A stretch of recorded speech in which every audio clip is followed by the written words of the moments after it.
Okay, so hey guys, this is 15th of February and we are here to do the Leetcode daily challenge. And let's jump to the question right away. And my Wi-Fi is off, so I'm at another location from my table to solve this question. And this is find the punishment number for an integer. So it means that every integer will have a punishment number and we need to find that. So how do we find that? Is given a positive number n, return the punishment number of n. Punishment number of n is defined as the sum of squares of all I such that I should be in the range of 1 to n. Second condition is decimal representation of I square can be partitioned into contiguous substrings such that the sum of integer value of those substrings equal to I. Okay, the decimal representation of I square can be partitioned into contiguous substrings, right? And sum of the value of integer values of the substring equal to I. Perfect. So what is the value for n is equal to 10 is 182. How? From 1 to n means 1 to 10 both inclusive. We need to find those values of I where I square can be partitioned into substrings which then can be added, and that result, that sum should be equal to I itself. So like if 1 is squared, 1 into 1 result is 1. What are the possible partitions for this? Only one partition, which is 1, and then sum of integer value of this is 1 only. It's equal. For 9 the square is 81. Okay, and if we partition 8 and 1, so 8 plus 1 is 9, again equal to 9. And in case of 10, it is 10 into 10, 100.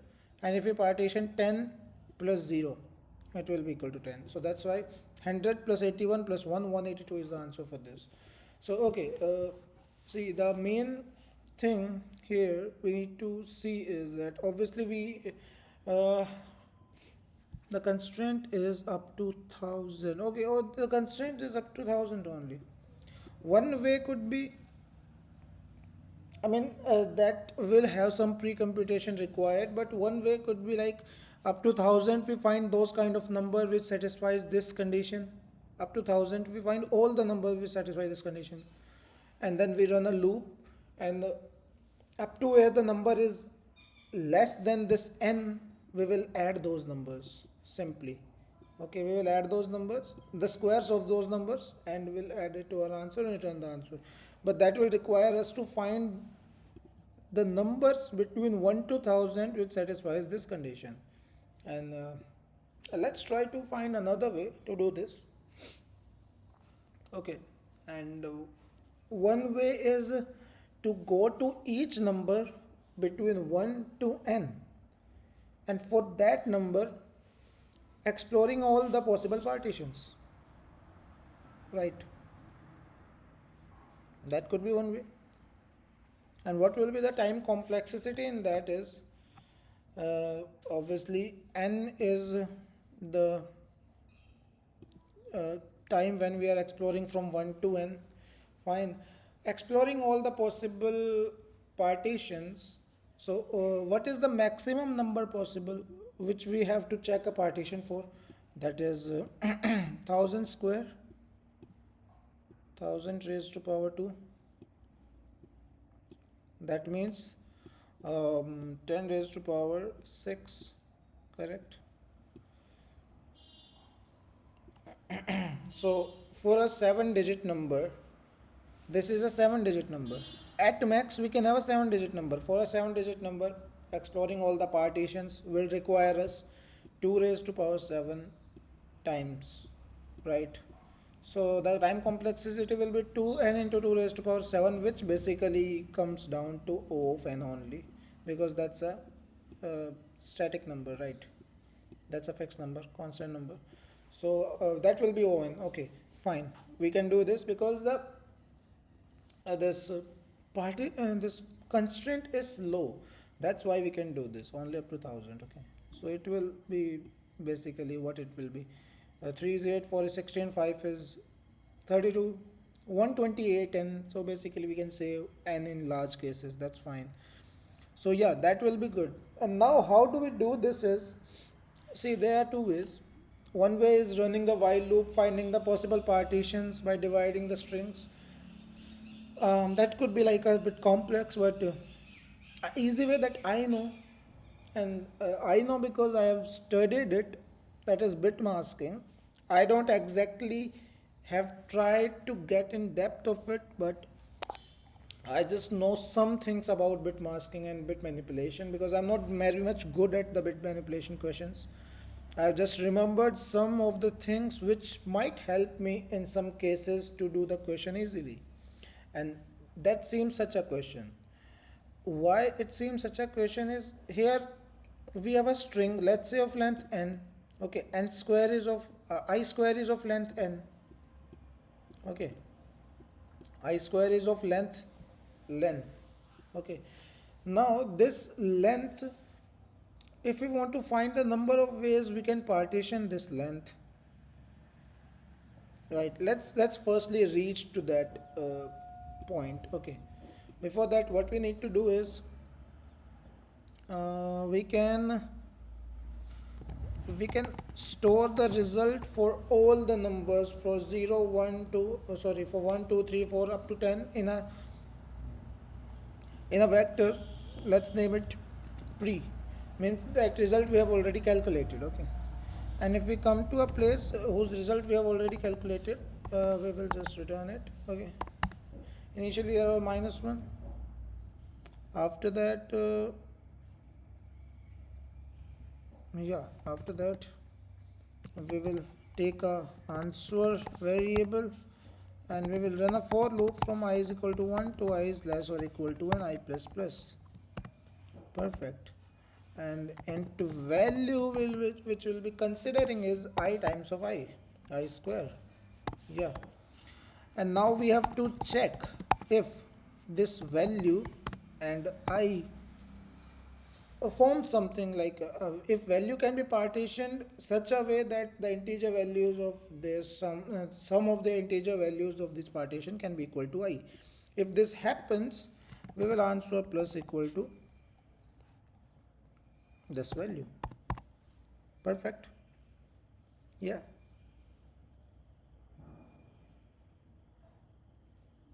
Yeah. Okay.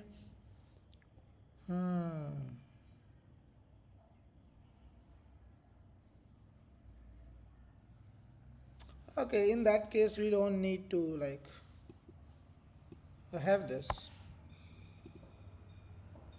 See, that will be have been useful if we have the test cases, right? If we have the test cases like n times this function will be called, and let's say firstly we are finding the answer for 10. So while finding the answer for 10, we found out answer for 1 2 3 4 5 6 7 8 9 also. And in later test case we have to find the answer for 9 so that we don't have to do all it over again, because for finding the answer of 10 we have already stored the answer of 9 that we can directly uh, return in own time. So that's why it was we will come to it later and we will just return answer here. And now we have to write this function which is basically boolean value and check. It takes two values. First is the square value, let's say, and second is the ith value, let's say, or we can say target. Okay, we have to partition square. Firstly convert square to a string to make partitions of it. So string s will be to string of square. Okay, and its size is, let's say, this s dot size, the length of it. And now number of partitions possible for this size, for such a size of a string is basically this.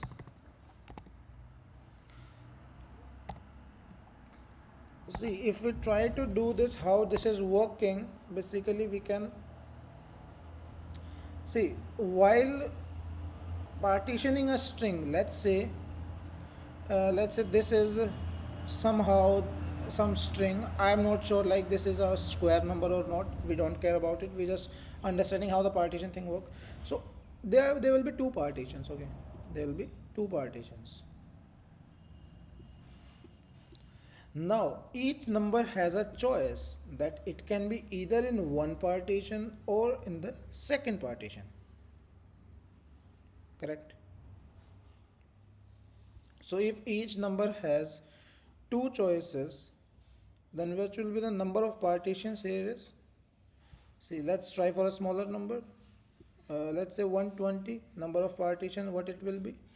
Either 1 and 20, either 12 and 0, or 120. Perfect. These are the three possible partitions, or something else.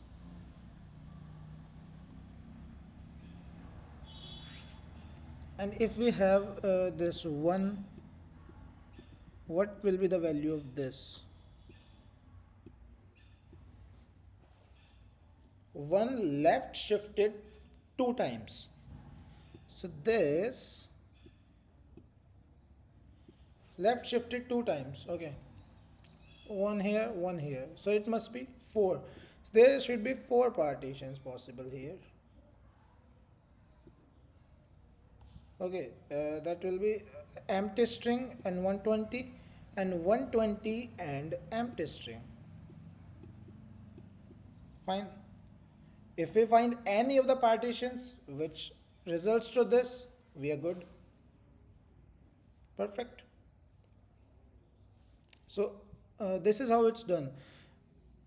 Basically each number has a choice, right? Each number has a choice here. 2, 0, 1, 2. 2 raised to power 2 is the answer. Each number has a choice either to go in one partition or in the second partition. So each number has two choices, and there are n numbers, means the length numbers, right? And we are starting from indexes basically, so that's why we do this, a length minus 1. 2 raised to power length minus 1, and then this is basically the same as 1 left shifted to length minus 1 times in bit terms. That's why we do this. Easier to compute for the computer because they all works in binary. Fine. Now going to the next thing. Now we need to explore each of the partition, right? So we will start from part is equal to 0 to part is less than partitions and part plus plus. We will go to each partition and we will have it sum. Okay, we'll have it sum, and let's take a starting number as 0. Fine. Now we will run the loop as I is equal to 0 to I less than the size of it, I plus plus. We'll go to each of the number, each of the character basically of the string, and we'll try to put this number in any of the partitions. Fine.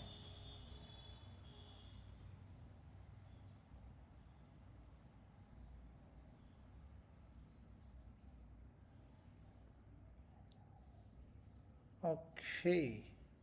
Okay. See guys, the way it will have 4 partition is for the fourth partition possible is this: 1, 2, 0. These 3 strings. Okay. So that's how it will have the 4 partitions. I forgot this thing. And why this is length minus 1 is that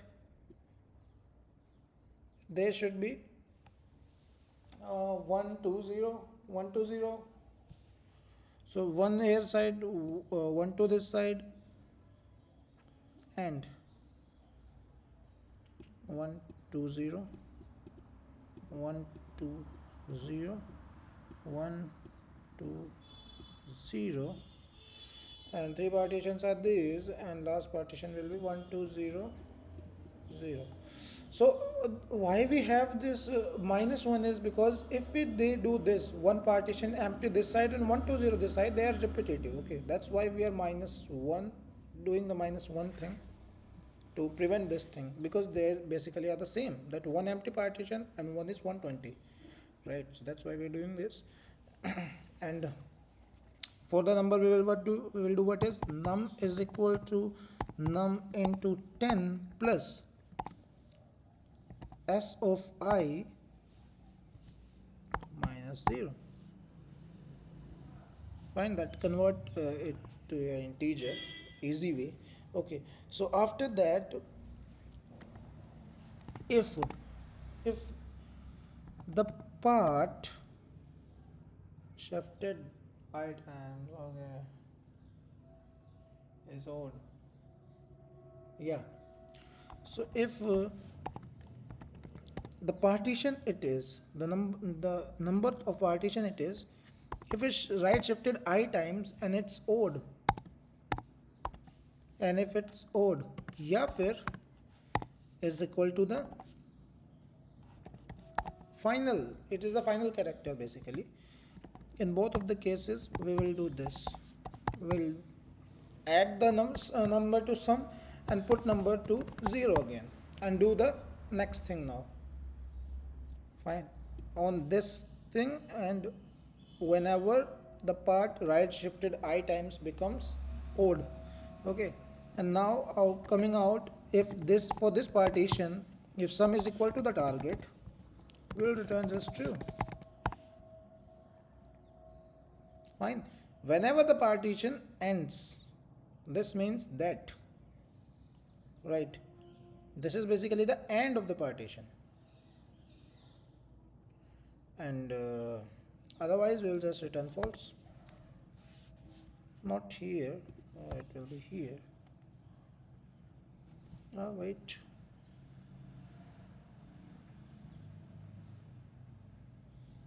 did I do it?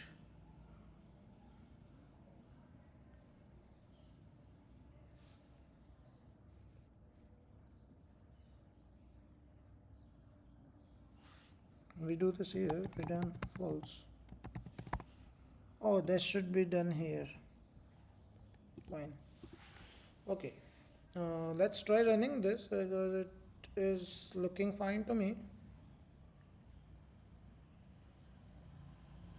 Okay, here is one mistake. Sum is here, we are going to each of the partition, okay, and we are finding int sum, int number.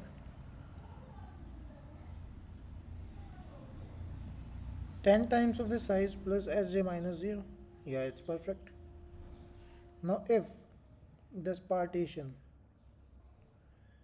right shifted j times, sorry, I times, and it's odd, yeah, basically it is a partition's end.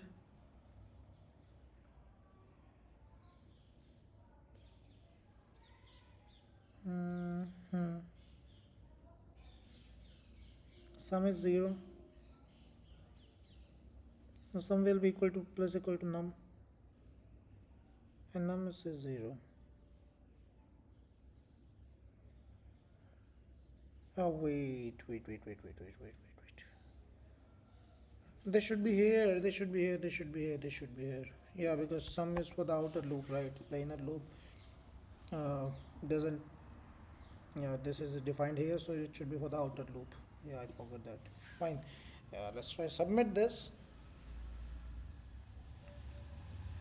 Yeah, it's working fine. So one more thing which can be done here is, for the cases I already told you that if we are finding for answer for 10, we have already found the answer for 1 to 9, right? And so we can put a vector here which will give us pre-calculated answers -1, and if we can say if pre of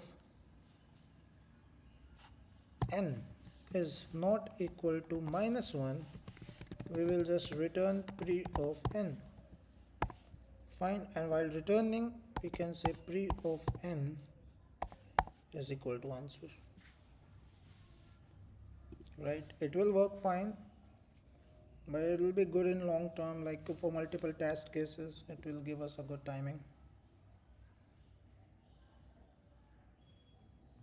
Okay, fine. Yeah, so this is the question for today. And okay, that's it.